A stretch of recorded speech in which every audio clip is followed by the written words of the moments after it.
इंद्रायणी नदीवरील पूल दुर्घटनास्थळी युद्ध पातळीवर शोध आणि बचाव कार्य सुरू। मावळ तालुक्यातील कुंडमाळा येथे इंद्रायणी नदीवरील जुना पूल कोसळल्याची धक्कादायक घटना। 2 जणांचा मृत्यू, सुमारे 10 ते 15 जण वाहून गेल्याची व्यक्त होते भीती। या दुर्घटनेतील मृतांच्या कुटुंबियांप्रती संवेदना व्यक्त करताना मुख्यमंत्री देवेंद्र फडणवीस, उपमुख्यमंत्री एकनाथ शिंदे, पालकमंत्री अजित पवार यांनी जखमींवर तातडीने उपचाराचे दिले निर्देश। जुन्या पुलाचे स्ट्रक्चर ऑडिट करण्याच्याही दिल्या सूचना।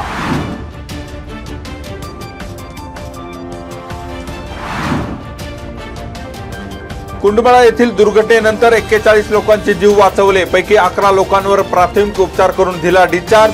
3 जखमींवर तळेगाव जनरल हॉस्पिटल म्हणजे उपचार सुरू।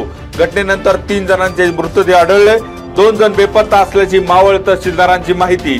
जखमींवर Pavana hospital, MIMER hospital, Atharva hospital आदी परिसरातील हॉस्पिटलमध्ये उपचार सुरू।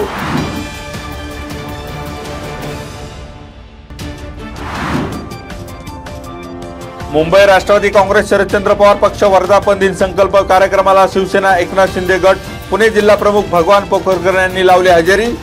जिल्हा प्रमुख भगवान पोखरकर यांनी मेळाव्याला उपस्थिती दाखवल्याने पुणे जिल्ह्यात चर्चेला उधाण।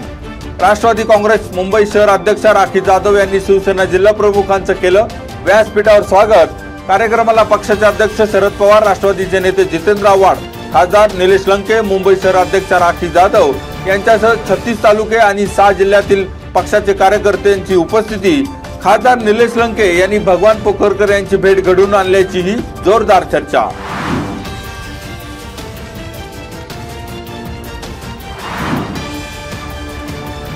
शेलपिंपळगाव येथील श्री शिवाजी विद्यालयाच्या 2006-07च्या 10वीच्या विद्यार्थ्यांचा स्नेह मेळावा। तब्बल 17 वर्षांनंतर 10वीत शिकलेले सर्व विद्यार्थी एकत्र येत जुन्या आठवणींना दिला उजाळा।